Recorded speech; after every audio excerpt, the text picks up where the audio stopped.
거룩하신 주님의 이름으로 여러분께 이 말씀을 드립니다. 오늘 말씀의 시작은 방향이라는 단어로부터 좀 시작해 보겠습니다. 방향. 어떤 방위를 향한 쪽을 방향이라고 하죠. 동서남북을 향한 쪽을 방향이라고 합니다. 동서남북의 네 방향을 기준으로 해서 좀 더 나아갑니다. 8방향, 또 16방향, 또 32방향으로 구분하기도 하죠. 대개는 16방향으로 많이 구분하는 것 같습니다. 북쪽이 있고 동쪽이 있으면 그 사이에 북동쪽이라고 하는 방향이 있고, 또 북쪽과 북동쪽 사이에 북북동이 있고, 북동쪽과 동쪽 사이에 동북동이 있고, 이렇게 16방향을 주로 많이 생각합니다. 이런 식의 방향이 있고, 또 다른 뜻으로는 어떤 뜻이나 현상이 일정한 목표를 향해서 나아가는 쪽을 또 방향이라고 합니다. 이것은 동서남북으로 표현되는 방향이 아니지 않습니까? 나랑 같은 방향이다, 아니면 다른 방향이다 라고 말할 때의 방향이 있는 것입니다. 방향을 잘못 정해서 움직이면 그 움직임에 따른 수고가 헛되게 된다는 것도 여러분 잘 알고 계시죠? 방향이 잘못되면 그 방향이 맞는 줄 알고 애썼다가 그게 헛수고가 된다, 이런 말입니다. 이 헛수고에 해당되는 이야기 속에 자주 등장하는 사람이 바로 나폴레옹이라는 사람입니다. 사실은 만들어낸 이야기인데 이게 참 많이 회자되는 것 같아요. 100만 대군을 이끌고 나폴레옹이 알프스 산맥을 넘는데 부하들에게 저 산으로 오르라고 그랬습니다. 근데 다 오르고 나서 뭐라고 했다고요? 이 산이 아닌가벼 라고 한 거죠. 이 산이 아닌가벼. 그랬더니 기가 찬 50만 명이 죽었다는 거 아닙니까? 그리고 다른 산으로 올라가라고 그랬습니다. 다 올라가고 나서 나폴레옹이 뭐라고 했을까요? 저 산이 맞는가벼 라고 했다는 거죠. 그래서 나머지 50만 명이 사망했더라. 만들어낸 이야기입니다만, 그렇지만 어쨌든 방향을 잘못 정해서 벌어진 그 상황을 두고 하는 얘기입니다. 제가 발견한 칼리그래프가 하나 있는데 보십시오. 생각 잘못하면 아무리 수고해도 그 수고가 헛되다라는 겁니다. 생각을 잘못하면 아무리 수고해도 헛되다는 거예요. 이 생각을 잘못한다는 게 방향을 잘못 정했다는 것하고 연결해서 생각할 수 있을 것입니다. 여러분 각자의 인생에서 잘못된 방향에 따른 헛된 수고를 경험한 사람도 있을 것 같습니다. 그렇죠? 여러분 삶을 한번 돌이켜 보십시오. 그때 방향을 잘못 정해가지고 내가 그때는 헛수고를 했다, 이런 경험이 있는 분이 계실 거라 여겨집니다. 버스 타는 걸 한번 생각해 보십시오. 우리 동네 지나가는 버스인데, 근데 이 버스를 잘못하면 어떻게 됩니까? 440번을 타긴 탔는데, 그런데 반대 방향으로 가는 버스에 올라타면 시간이 갈수록 목적지로부터 점점 더 멀어지게 되는 거죠. 버스를 타는 수고를 했음에도 불구하고 시간이 흐를수록 점점 목적지로부터 멀어지는, 수고가 헛된 그런 모습이 발생한다, 이런 말입니다.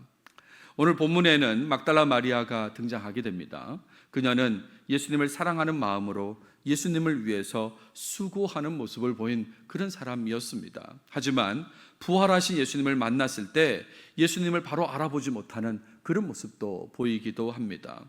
막달라 마리아는 어떤 방향으로 가면서 수고를 했을까, 이 부분을 생각하면서 오늘 교훈을 얻고자 합니다. 본문을 보시면 지난 시간부터 부활하신 예수님에 대한 내용을 보고 있습니다. 지난 시간에는 예수님의 부활을 믿었던 사도 요한에 주목했었습니다. 일단 안식 후 첫날 막달라 마리아가 무덤을 방문했던 이야기가 있었고요. 그리고 빈 무덤에 대해서 막달라 마리아가 두 제자들에게 전달했습니다. 베드로와 사도 요한이 무덤으로 가서 확인을 했는데 세마포와 수건이 놓여져 있었다라고 했습니다. 그리고 사도 요한은 그것을 보고 예수님의 부활을 믿었다는 내용이 지난 시간의 내용이었습니다. 그래서 이런 내용으로 강조했던 것은 세마포만 보고 예수님을 믿었던 그 요한처럼 우리도 말씀을 통해서, 말씀을 보고 예수님의 부활을 확실히 믿어야 된다는 말씀을 강조했습니다. 그리고 믿었다면 감사를 드리면서 새로운 소망 속에서 변화된 삶을 살아야 된다. 예수님의 부활을 믿는 자로서의 변화된 삶을 살아야 된다. 이 부분을 강조해서 말씀을 드렸습니다. 그리고 이어지는 11절을 보십시오. 예수님의 무덤 앞의 상황이 다시 펼쳐집니다.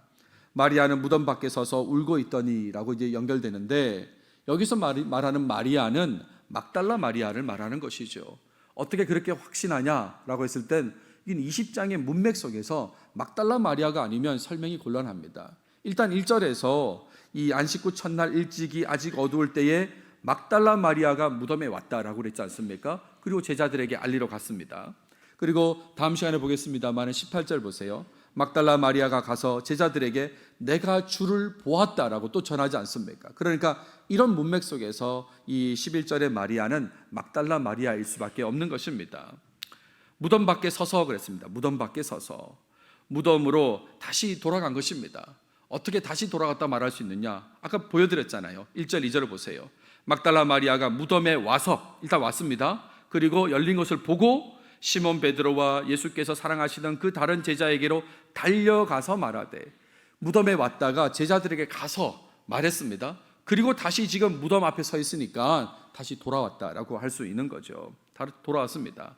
자, 그렇다면 막달라 마리아는 왜 무덤으로 다시 돌아왔을까? 왜 돌아갔을까? 한번 생각해 보십시오. 왜 그랬을까? 일단은 억누를 수 없는 슬픔과 상실감 때문이었을 거다라고 생각합니다. 너무너무 슬픈 거예요. 어떻게 예수님의 시신이 없어졌을 수 있나, 무덤이 빌 수가 있나 라는 그런 마음에 제자들에게 알리고 다시 또 마리아가 그 무덤 앞으로 오는 것입니다. 본문의 내용으로 하나 더 추정하면 예수님의 시신을 가져간 것과 관련된 어떤 정보를 줄 사람을 찾아야겠다고 생각했기 때문에 왔을 거라고 그렇게 여겨집니다. 어떤 사람을 만날 수 있지 않을까, 누가 본 사람이 없을까 하면서 그런 마음으로 무덤 앞에 다시 왔다, 이런 말입니다. 울고 있더니, 울면서, 무슨 말입니까? 마리아의, 지금 막달라 마리아의 모습은 계속해서 울고 있는 모습입니다. 자, 그런 모습 속에서 구부려 무덤 안을 들여다봤다라고 했습니다. 앞서도 왔었지만 지금 마리아는 처음으로 들여다본 것입니다. 앞서 왔을 때는 무덤 문이 열린 것 정도만 확인하고 무덤이 비었다는 것만 확인했는데, 이번에는 무덤 안을 들여다봤다라고 했죠. 12절을 보시면 두 천사가 등장합니다. 흰옷 입은 두 천사가 예수의 시체에 누웠던 곳에 두 천사가요, 하나는 머리편에 하나는 발편에 앉았더라 그랬습니다. 막달라 마리아의 시선을 사로잡은 건 예수님의 세마포가 아니라 두 천사였다는 것을 확인할 수 있어요. 앞선 두 제자는 예수님의 세마포 수건에 주목했는데, 지금 막달라 마리아는 두 천사를 보고 있는 거죠. 일단 먼저 여러분 이 흰옷 입은 두 천사를 주목해 보시기 바랍니다. 요한복음 20장 12절은 이 흰옷 입은 두 천사가 앉았다라고 했어요. 예수님 머리편에 발편에 앉았다고 그랬는데, 이게 다른 공간 복음서에는 어떻게 기록된지 보세요. 마가복음 보시면 무덤에 들어가서 흰옷을 입은 한 청년이 우편에 앉은 것을 보고 놀라매라고 되어 있습니다. 누가복음 보시면 이로 인하여 근심할 때에 문득 찬란한 옷을 입은 두 사람이 곁에 섰는지라 그랬죠. 그리고 마태복음 보시면 주의 천사가 하늘로부터 내려와 돌을 굴려내고 그 위에 앉았는데 그 형상이 번개 같고 그 옷은 눈같이 희거늘이라고 했습니다. 일단 흰옷에 대한 생각을 해보면 마가복음도 흰옷이라고 그랬고요, 누가복음은 찬란한 옷이라고 그랬고, 마태복음은 또 그 옷은 눈같이 희다라고 했습니다. 거의 동일한 표현을 사용하고 있다는 것을 알 수 있어요. 하늘로부터 온 자들에 대한 상징이 흰옷이다, 이런 말입니다. 흰옷이다, 찬란한 옷이다, 그렇게 표현되는 겁니다. 근데 이 흰옷은 해결이 됐는데 그 다음부터가 좀 고민되죠. 앉았다 그랬습니다. 마가복음도 앉았고요, 그리고 이 마태복음도 앉았는데 누가복음은 서 있는 거예요. 그래서 이거 성경이 또 이게 틀린 거 아니냐고 이렇게 공격하는 사람이 있을지 모르겠는데, 그렇지 않죠. 이것은 강조점의 차이라고 제가 지난 시간부터 계속 말씀드리고 있는 겁니다. 강조점의 차이가 있는 거예요. 천사의 움직임이 있을 겁니다. 그 움직임 속에 앉은 걸 본 사람과 서 있는 걸 보는 그것이 다르다, 이런 말이죠. 그리고 또 있습니다. 어디에 앉았냐 했더니 우편에 앉았다고 그랬고, 또 곁에 섰다고 그랬고, 또 그 위에 앉았다라고 했습니다. 지금 요한복음은 예수님 그 누인 곳에 머리편과 발편에 앉았다고 그랬지 않습니까? 이것도 그냥 차이가 나는 것처럼, 상충되는 것처럼 그렇게 생각하지 않으셨으면 좋겠습니다. 강조점의 차이라고 할 수 있는 거예요. 어디에 앉아 있는지, 또 천사가 움직일 수도 있었지 않겠습니까? 그러니까 강조점의 차이라고 보셔야 돼요. 마지막으로 더 좀 우리 힘들게 하는 건 두 천사입니다. 마가복음에는 한 청년이라고 되어 있고, 누가복음에는 또 두 사람이라고 되어 있고, 마태복음은 주의 천사 한 천사인 것처럼 그렇게 표현하고 있잖아요. 그러니까 이걸 역시도 대립되는 게 아니라 강조점의 차이인 거예요. 요한복음은 둘의 강조를 하고 있는 것이고 다른 어떤 복음은 또 하나의 강조를 두고 있다, 이렇게 생각하시면 되겠습니다. 이걸 자꾸 틀린 것처럼 대립되는 것처럼 그렇게 생각하지 않으셔야 되는 거죠. 마가복음 10장에 보시면 10장입니다. 제가 수정하지 않았네요. 그들이 여리고에 이르렀더니 예수께서 제자들과 허다한 무리와 함께 여리고에서 나가실 때에 디메오의 아들인 맹인 거지 바디메오가 길가에 앉았다가, 여리고의 상황이고 그리고 바디메오를 만나는, 시각장애인 바디메오를 만나는 그런 상황입니다. 그런데 이 똑같은 상황을 마태복음 보세요. 그들이 여리고에서 떠나갈 때에 큰 무리가 예수를 따르더라. 맹인 두 사람이 길가에 앉았다가 라고 표현되어 있거든요. 그러니까 이거 역시도 대립되는 게 아니라 마가복음은 바디메오 한 사람에게 지금 주목해서 얘기하고 있다, 이렇게 생각하시면 되는 거죠. 강조점의 차이다, 이런 말입니다. 자, 그렇다면 이 12절은 왜 얘기하고 있을까요? 천사가 머리편에 하나가 앉아있고 또 하나는 발편에 앉았다는 얘기를 왜 하고 있을까? 이 내용을 말하는 이유가 뭘까 했을 때 그것은 약탈이 아니라는 거죠. 예수님의 시신이 없어진 건 약탈이 아니라 하나님의 능력이 개입된 상황이라는 것을 강조하기 위해서 두 천사를 얘기하고 두 천사가 앉아있다는 이 얘기를 지금 이 12절이 하고 있는 것입니다. 13절에 보시면 천사들과 막달라 마리아의 대화가 이어집니다. 천사들이 이르되 여자여 어찌하여 우느냐 그랬습니다. 여자여, 지금까지 예수님께서 쓰셨던 그 표현 여자여를 천사도 쓰고 있습니다. 그러니까 더 분명하죠. 인간과의 차이를 두기 위한 표현이 바로 여자여라는 것입니다. 여자여 어찌하여 우느냐, 이 말로 알 수 있는 것은 계속해서 막달라 마리아는 울고 있다, 이런 말입니다. 계속 울고 있는 것입니다. 울고 있는 그 마리아에게 어찌하여 우느냐 이르되, 마리아가 대답합니다. 사람들이 내 주님을 옮겨다가 어디 두었는지 내가 알지 못함이니이다 라고 했습니다. 여러분, 여기서 하나 생각하셔야 되는 건 자신의 추론을 지금 계속 유지하고 있습니다. 막달라 마리아는 처음에 20장 2절에 보세요. 사람들이 주님을 무덤에서 가져다가 어디 두었는지 우리가 알지 못하겠다고 제자들에게 자신의 추론을 전했습니다. 약탈에 갔을 거라고 그렇게 추론을 전했는데 지금 23절에서 또 그 얘기를 하는 거죠. 사람들이 내 주님을 옮겨다가 어디 두었는지 내가 알지 못한다고. 예수님의 시신이 없어진 것은 누가 가져간 거라고 그렇게 계속해서 생각하고 있는 것입니다.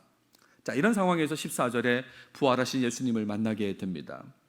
이 말을 하고, 그러니까 사람들이 가져갔다는 그 말을 지금 천사들에게 하고 있는데 뒤로 돌이켜라고 그랬어요. 왜 뒤로 돌이켰을까요? 뒤에서 인기척을 느낀 것입니다. 또 인기척을 느꼈다는 것은 다르게 얘기하면 예수님의 시신에 대해서 아는 사람일지 모른다고 생각한 겁니다. 빨리 물어봐야 되겠다라고 생각하고 지금 뒤를 돌아본 것이죠. 그때 예수께서 서 계신 것을 보았다 그랬습니다. 부활하신 예수님께서 서 계신 것을 보았습니다. 근데 예수이신 줄 알지 못하더라 그랬어요. 막달라 마리아는, 그렇게 예수님을 사모하는 막달라 마리아가 왜 지금 예수님을 알아보지 못했을까요? 왜 그랬을까? 너무 많이 울어가지고 눈물 때문에 그래서 알지 못했다, 이렇게 말하는 사람도 있지만 성경 곳곳에 부활하신 예수님을 처음 보고 알지 못한 사람들이 있었습니다. 누가복음에 엠마오로 가던 두 제자도 예수님을 직접 처음 보고 알지 못했습니다. 또 디베랴 호수 배 위에서 물고기 잡던 제자들도 부활하신 예수님을 처음부터는 알아보지는 못했습니다. 아무튼 막달라 마리아는 알아보지 못했다, 이런 말이에요. 여기서 설명을 좀 더 드리면 부활하신 예수님의 몸에 대한 내용들은 긴장관계 속에 있다라고 말할 수 있어요. 우리 성경에 부활하신 예수님에 대한 이야기가 나오지 않습니까? 그럴 때 그 몸과 관련된 표현들을 보면 이게 좀 긴장되는데, 서로 부활하신 예수님은 손으로 만질 수 있는 몸이었습니다. 만져보라고도 하셨습니다. 그죠? 그리고 그런 예수님은 이 고난의 흔적을 가지고 있는 몸이었어요. 부활하신 예수님의 몸은 고난의 흔적이 있는 몸이었습니다. 십자가를 전후한 그 상처들이 있었다, 이런 말이죠. 그리고 요한복음 끝에 보시면 물고기를 요리하시고 먹을 수 있는, 드실 수 있는 그런 몸이었습니다. 우리 같은 몸이었다, 이런 말이죠. 그런데 또 한편에서 생각하면 세마포 수위를 빠져나간 몸이기도 합니다. 그 세마포 수위를 그대로 두고 빠져나간 몸이기도 하고요. 또 문이 잠긴 방 안에 나타나는 몸이기도 합니다. 제자들이 문을 잠궈놓고 방 안에 있었는데 그 방 안에 등장하기도 하는 그런 몸이 부활하신 예수님의 몸이다, 이런 말이죠. 그래서 이 부분에 대해서 바울은 이렇게 얘기합니다. 고린도전서 15장에서 육의 몸으로 심고 신령한 몸으로 다시 살아나나니 육의 몸이 있은즉 또 영의 몸도 있느니라. 바꿔 얘기하면 부활의 몸은 신령한 몸이다, 이런 말입니다. 신령한 몸이라고. 육체적인 부분도 있는 것 같은데 또 이런 부분도 있는 것 같고, 이거를 이 바울은 신령한 몸이라고 표현하고 있는 거예요. 아무튼 그 신령한 몸으로 부활하신 예수님을 막달라 마리아는 바로 알아보지 못했다는 게 포인트인 것이죠. 이렇게 만질 수도 있는 그런 몸입니다. 그런데 막달라 마리아는 알아보지 못했다, 이런 말입니다. 15절에 예수님과 막달라 마리아의 대화가 이어집니다. 예수께서 이르시되 여자여 어찌하여 울며, 여자여로 또 시작하죠. 예수님은 늘 그랬습니다. 하나님이신 그분께서 인간과의 어떤 차이를 두기 위해서 여자여라고 계속해서 표현하고 있는 것입니다. 두 가지 질문을 하십니다. 어찌하여 울며, 또요 누구를 찾느냐라고 이렇게 두 가지 질문을 하는데, 이 두 가지 질문을 제가 다시 돌아오겠습니다. 일단 이렇게 질문하셨을 때에 마리아는 그가 동산직인 줄 알았다라고 했죠. 동산직인 줄 알았다. 바꿔 얘기하면 추론으로부터 전혀 바뀌지 않는 모습이에요. 예수님의 시신을 누가 가져갔다고 추론했습니다. 그리고 그 입장에서 안 바뀌니까 누가 얘기하는 걸 듣고 지금 예수님이 얘기하시는데도 동산직인 줄 알았다 이거예요. 그래서 그 사람한테 지금 얘기해 보려고 하는 그런 모습이 이 마리아의, 막달라 마리아의 모습이다, 이런 말입니다. 그에게 말합니다. 주여라고 했어요. 이것은 단어로는 큐리어스라는 단어이지만 예수님을 알아보고 주님이라고 한 게 아닙니다. 이것은 그냥 대화상의 존칭이라고 생각하시면 됩니다. 선생님이라고 한 거예요. 동산직인 줄 알고 선생님, 당신이 옮겼거든 어디 두었는지 내게 이루소서. 그리하면 내가 가져가리이다 라고 했습니다. 내가 가져가겠다. 그 시신을 가져다가 이렇게 처리하겠다, 장례하겠다, 이제 그런 얘기를 하지 않습니까? 이런 표현은 그녀가 어느 정도 능력이 있다는 것을 보여주는 거죠. 재력뿐만 아니라 이걸 처리할 수 있는 능력이 있는 그런 여성이라는 것을 보여주는 건데, 아무튼 마리아의 입장은 바뀌지 않습니다. 자기가 생각했던 시신이 약탈되었다는 그 생각에서 지금 이 얘기를 계속하는 거죠. 다시 돌아와서 예수님의 질문에 주목해 보십시오. 두 가지 질문했습니다. 그 첫 번째는 어찌하여 울며 그랬습니다. 왜 우느냐고 이렇게 물었습니다. 그렇죠? Why are you crying? 이라고 물었어요. 제가 이걸 왜 보여드리냐면, 여러분, 어찌하여 우느냐라고 하는 말을 경상도 말로 세 글자로 바꾸면 뭘까요? 아시겠습니까? 이렇게 표현합니다. 이렇게. 왜 우노?라고 그렇게 묻는 거죠. 이렇게 짧은 말을 두고 길게 얘기합니다. 어찌하여 울며, 이렇게 물었습니다. 어찌하여 울며. 이 질문은 가벼운 책망의 질문입니다. 가벼운 책망의 질문이에요. 내가 살아있는데 왜 슬퍼하느냐를 묻는 그런 질문이죠. 다르게 얘기하면 왜 나를 알아보지 못하느냐는 그런 질문입니다. 좀 안타까워요. 예수님께서 살아계신데 지금 계속 울고 있어요, 마리아를. 그래서 너 왜 우느냐, 나 여기 살아있는데 왜 나를 알아보지 못하고 지금 울고 있느냐라는 그런 가벼운 책망의 질문이에요. 근데 두 번째 질문은 그렇지 않습니다. 누구를 찾느냐 그랬어요. 누구를 찾느냐. Why are you looking for? 누굴 찾느냐고. Who are you looking for? 누굴 찾느냐. 이거는 좀 더 심각한 질문이에요. 어떤 질문이냐면, 너는 나를 누구로 알고 있었느냐는 그런 질문이에요. 너는 나를 누구로 알고 있었느냐. 다르게 얘기하면 네가 기대한 메시아는 도대체 어떤 존재냐는 그런 질문인 것입니다. 도대체 어떤 메시아를 기대했길래 너는 지금 여기서 뭘 찾고 있냐고 지금 그렇게 묻고 있다, 이런 말이에요. 지금 막달라 마리아가 뭘 찾고 있었습니까? 예수님의 시신이요. 그러니까 예수님의 시신을 찾고 있는 막달라 마리아의 예수님에 대한 생각, 방향이 잘못되어 있다는 것을 알려주는 질문이다, 이런 말입니다. 내가 여기 있는데 너 지금 누구 찾는 거냐? 내가 누군 줄 알고 너는 지금 나를 메시아로 갈 때 어떤 메시아로 알았길래 지금 시신 찾고 있느냐고 지금 그 얘기를 지금 하고 계시다, 이런 말입니다. 16절 보세요. 부르심과 대답이 나오는데 예수님께서 마리아야 하시거늘 그랬습니다. 이름을 불러주십니다. 마리아야. 마리아가 돌이켰다고 그랬어요. 돌이켰다고요. 늘 듣던 음성이지 않겠습니까? 말씀하실 때보다 자기 이름을 부를 때가 더 또렷하지 않겠어요? 그러니까 돌아봤습니다. 돌이켜서 히브리 말로 라보니 했다 그랬어요. 이 라보니라는 말은 아람어입니다. 헬라어로 지금 헤브라이스티라고 했는데, 이게 헤브라이스티가 히브리 말로라고 번역될 수도 있지만 사실은 아람어로 이렇게 번역돼야 되는 거거든요. 아람어로 라보니, 히브리 말로 랍비이겠죠.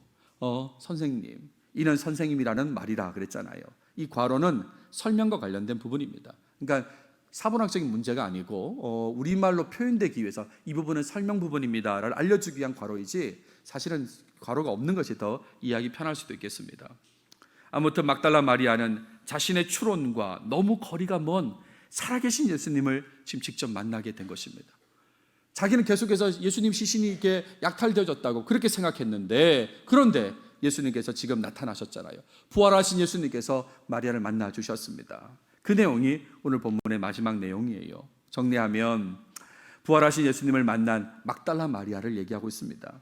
막달라 마리아가 다시 무덤을 찾았던 내용으로 시작했어요. 울면서 무덤 안을 보다가 천사들을 보게 되었습니다. 그리고 예수님도 만나게 되는데 처음에는 예수님을 알아보지 못했습니다. 예수님께서 이름을 부르셨을 때 그때서 이제 알게 되고 라보니라고 그렇게 했다는 것이 오늘 내용입니다. 여러분, 오늘 본문에 등장하는 막달라 마리아는 예수님을 사랑하면서 예수님께 헌신한 사람이었습니다. 예수님을 사랑하고 예수님께 헌신한 사람이었어요. 예수님의 무덤이 빈 것에 대해서 안타까워하고 예수님의 시신을 찾으려고 한 사람이 바로 막달라 마리아다, 이런 말입니다. 그래서 어쩌면 당시 사회에서 차별받는 여성이었지만 부활하신 예수님을 가장 먼저 만나게 되는 영광을 얻게 되었던 것이기도 하다는 생각을 하게 됩니다. 여성이었는데 이 막달라 마리아가 부활하신 예수님을 제일 먼저 만나게 된 영광을 얻었다, 이런 말이죠. 하지만 정작 부활하신 예수님을 직접 만났을 때는 바로 알아보지 못하는 그런 모습을 보이기도 했습니다. 넘치는 열정으로 남들과 다른 헌신적인 그런 모습을 보였지만 메시아이신 예수님에 대해서 올바른 방향의 생각을 가지지 못했다, 이런 말입니다. 누구를 찾느냐라는 그 예수님의 질문에 그녀는 예수님의 시신을 찾고 있었다고 말할 수밖에 없는 그런 모습이었다, 이런 말이죠. 예수님이 메시아이신데 근데 마리아는 예수님 시신 찾는다고 지금 울면서 그러고 있었다, 이런 말입니다. 잘못된 길이라고, 잘못된 방향으로 가고 있다, 지금 그 얘기를 하고 있는 것입니다. 그래서 오늘 적용적으로 말씀드리고 싶은 것은, 여러분, 예수님의 부활을 믿는 자로서 예수님을 향한, 예수님을 위한 올바른 방향으로 신앙생활을 해야 된다는 말씀을 드립니다. 예수님을 향한, 예수님을 위한 올바른 방향, 잘못된 방향이 아니라 올바른 방향으로 신앙생활을 해야 된다, 이런 말이에요. 열정, 헌신이 없는 것도 문제이죠. 열정이 없어, 헌신이 없어, 이것도 문제이지만 처음부터 방향이 잘못되면 이건 더 큰 문제인 것입니다. 더 큰 문제예요. 자신은 열심히 한다고 했는데 그런데 엉뚱한 목적지에 도착할 수 있는 거죠. 그렇지 않습니까? 열심히 한다고 헌신을 했는데 그런데 방향이 다르니까 엉뚱한 목적지에 도착한다, 이런 말입니다. 예수님에 대해서 어떤 생각, 어떤 신앙 고백으로 신앙생활을 하고 있는지 여러분 스스로 점검해 보시길 바랍니다. 나는 제대로 된 방향으로 가고 있는 것인지, 예수님에 대한 생각을 하고 있는 것이 맞는 것인지, 신앙 고백이 바른 것인지 점검하시면서 가야 된다, 이런 말이에요. 정말 예수님의 부활을 믿으시고 예수님을 구원자, 하나님으로 믿는다면 흔들림 없이 그 방향으로 가야 된다는 말씀을 거듭 드립니다. 눈에 보이는 어려움에 쉽게 흔들리고 다른 생각에 그 다른 어떤 옳지 않는 방향으로 가서는 곤란하다, 이런 말입니다. 지금 당장 어려워요. 그것 때문에 생각을 바꿔가지고 그래서 옳지 않는 방향으로 간다면 이게 얼마나 안타까운 일이냐, 이런 말이죠. 많이 들어보셨을 텐데 이런 표현 있잖아요. 속도가 아니라 방향이다. 속도가 아니라 방향이다. 저는 최근에 몇 달 사이에 2번 듣게 된 내용입니다. 목사님들의 어떤 그 말씀 속에서 2번 듣게 된 것이 이 내용이에요. 속도가 아니라 방향이다. 개인의 영적 성장, 또 교회의 부흥에 중요한 것은 속도가 아니라 방향이다, 이런 말입니다. 그런데 자꾸 속도가 중요하다고 느끼는 거예요. 빨리 부흥해야 되는데, 빨리 저 사람 성장해야 되는데, 내가 성장해야 되는데, 이렇게 생각한다, 이런 말이죠. 그러다 보니까 어느 순간 방향을 놓치는 경우가 많다, 이런 말입니다. 자꾸 빨리 가려고 그러다가 방향을 신경 쓰지 못한 그런 모습, 그러니까 나중에는 영 엉뚱한 곳에 서 있는 그런 모습이 생긴다, 이런 말입니다. 누구든지 어느 교회이든지 신앙의 올바른 모습, 올바른 방향을 처음부터 배격하는 사람, 배격하는 교회는 없을 거예요. 우리는 올바른 방향으로 안 갈 겁니다. 우리 나름대로 갈 겁니다. 이런 사람이 어디 있습니까? 이런 교회가 어디 있습니까? 대한민국의 모든 기독교 교단은 자칭 다 성경을 사랑하는 성경적인 교단이라고 말하고 있습니다. 저는 침례교회만 성경을 사랑하는 줄 알았어요. 성경적인 교단은 침례교인 줄 알았어요. 그랬더니 나중에 알고 봤더니 다 성경적인 교단이라고 소개하고 성경을 사랑한다라고 하더라고요. 처음에는 다 그랬을 겁니다. 처음에는 다 그랬을 거예요. 적어도 그런 마음으로 시작했을 겁니다. 우리 성경적이어야 돼. 성경적인 교회 교단 되어야 돼. 이렇게 했을 겁니다. 근데 시간이 지나면서 부정적인 모습이 나타나게 되는 거죠. 왜 그랬을까요? 방향이 달랐으니까요. 점점 주님을 향한 방향이 아닌 다른 방향으로 가기 때문에 부정적인 모습이 나타났다, 이런 말입니다.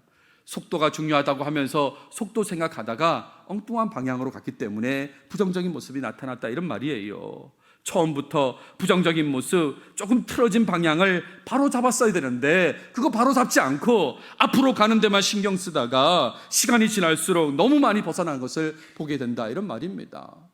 여러분, 사격하는 사람들 아시죠? 사격하면 처음에 조금만 그 총구가 벗어나면 나중에 총알이 도착하는 탄착점은 굉장히 멀어지지 않습니까? 그렇잖아요. 처음에 바로 잡았어야 되는데 바로 잡지 않다가 많이 벗어나게 된다, 이런 말이에요. 마치 나름의 열심을 가지고 노력하지만 부활하신 예수님이 아닌 예수님의 시신을 찾고 있는 막달라 마리아 같은 그런 모습처럼요. 그런 모습처럼 올바른 방향이 아닌 그런 길로 가는 모습을 보인다, 이런 말입니다. 올바른 방향의 길이 아닌 길로 가는 그런 모습을 보였다, 이런 말이죠. 그럼 북이스라엘에, 구약에요, 북이스라엘에 19명 왕들이 있는데 그들의 공통적인 죄가 있습니다. 그 공통적인 죄가 뭐냐면 베델과 단의 금송아지를 섬기게 한 것입니다. 베델과 단에 금송아지를 세워놓고 섬기게 한 거예요. 북이스라엘 사람들이 예루살렘으로 갈까봐, 남유다 예루살렘으로 갈까봐 그걸 막기 위해서 베델과 단의 금송아지를 섬기게 했습니다. 이 방향이 잘못되었음에 대해서 열왕기상은 계속해서 반복해서 말하고 있습니다. 계속해서. 오늘 아침 묵상을 하셨는지 모르겠는데 바로 오늘 본문입니다. 열왕기상 16장에 이렇게 나오죠. 느바스의 아들 여로보암의 모든 길로 행하며 그가 이스라엘에게 죄를 범하게 한 그 죄 중에 행하여 그들이 헛된 것들로 이스라엘의 하나님 여호와를 노하시게 하였더라. 오늘 본문에는 시므리, 오므리, 그리고 이제 아합 이렇게 연결되는데 다 이 느바스의 아들 여로보암의 길로 행했다고, 방향이 잘못되었다고 얘기하는 것이에요. 그 3명만이 아닙니다. 19명 전체가요. 여로보암, 나답, 바세, 엘라, 시므리, 오므리, 아합, 아하시야, 여호람, 예후, 여호아스, 요아스, 여로보암 2, 스가랴, 살룸, 무나임, 부가이야, 베가, 호세아, 19명이 다 이 길로 갔다, 이런 말입니다. 방향이 처음에 잘못되니까 그 잘못된 방향으로 다 그 왕들이 가서 기원전 722년에 아시리아의 나라가 완전히 망하게 되는 것이죠. 무엇이든지 빨리 하고 무엇이든지 빨리 가기를 원하십니까? 빨리 하고 빨리 가기를 원하십니까? 사실은 제가 그랬습니다. 제가요. 공부를 하면서도 한 학기 빨리 졸업하는 게 목표가 될 정도로 빨리 하기를 원하고 빨리 하기를 원했습니다. 막힘없이 다음 과정으로 가는 거, 그걸 원했습니다. 그걸 원했어요. 이것이 중요한 줄 알았습니다. 좀 더 빨리 가는 게 중요하다고 생각했어요. 그래서 무조건 열심히 하기만 하면 되는 줄 알고 살았던 세월이 한참입니다. 학생으로서 교회 사역에서도 마찬가지고요. 열심히 하면 빨리 가면 되는 줄 알았어요. 제가 목양교회에서도 초반에 자주 했던 얘기, 아마 최근까지도 했던 얘기는 전력질주입니다. 목사로서 전력질주하고 싶다고, 정말 뒤를 보지 않고 힘 빼지 않고 주를 위해서 전력질주하고 싶다고 제가 그 얘기를 했거든요. 말씀을 준비하면서 정리되는 건 이제 방향이 중요하다는 거예요. 이제 방향이 중요하다는 것을 알게 되었다, 이런 말입니다. 올바른 방향으로 가고 그런 바탕 위에서 전력질주를 해야 되는구나. 방향이 바르다는 걸 확인하고 그래서 그 바탕 위에서 전력질주해야 된다, 그걸 깨달았다, 이런 말입니다.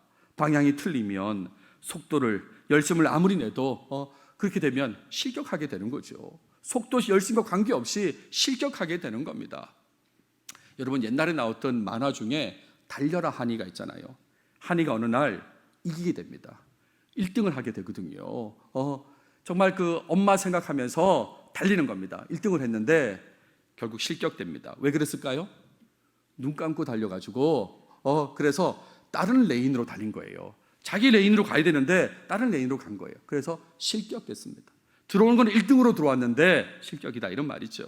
방향이 틀리면 속도 아무리 내도, 열심히 아무리 내도 소용없다, 이런 말입니다. 여러분, 부활하신 예수님을 믿으시고 그분이 원하시는 삶을 사는 그 길, 그 방향을 잃지 않으시길 바랍니다. 그 올바른 방향에 예수님을 위한 열심과 헌신을 더했으면 좋겠습니다.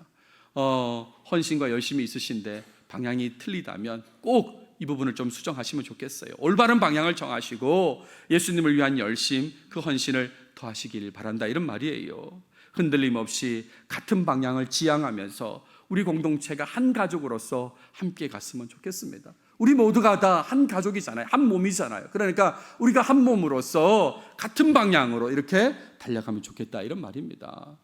그걸 말하기 위해서 전교인 수련회를 하는 것입니다. 왜 하는 거야? 왜 갑자기 하는 거야?가 아니라 우리가 한 몸이라고요. 주님의 제자로서, 주님의 백성으로서 한 몸이고 같은 방향으로 갑시다, 같은 방향으로 달려갑시다, 그 얘기하려고 1박 2일의 수련회를 하고 한다, 이런 말이죠. 여러분, 마지막으로 강조합니다.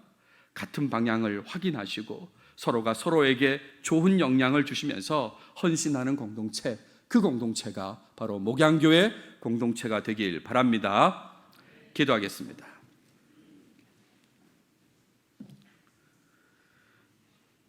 하나님, 감사합니다. 오늘 또 우리에게 요한복음을 통해서 말씀해 주셔서 감사합니다.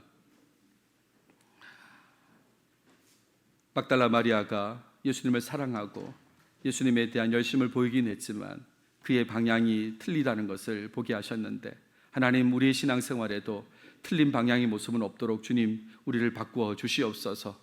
부활하신 주님을 믿는 자로서 주님을 향한 올바른 방향을 정하게 하시고 그 길만을 가는 그런 열심이 우리에게 나타나도록 도와주시옵소서. 무엇보다 우리 교회 공동체가 한 몸으로서 같은 방향을 가게 하시며 정말 주님을 기쁘시게 하는 교회가 꼭 되도록 인도하여 주시옵소서. 이 모든 말씀 예수님의 이름으로 기도드렸습니다. 아멘.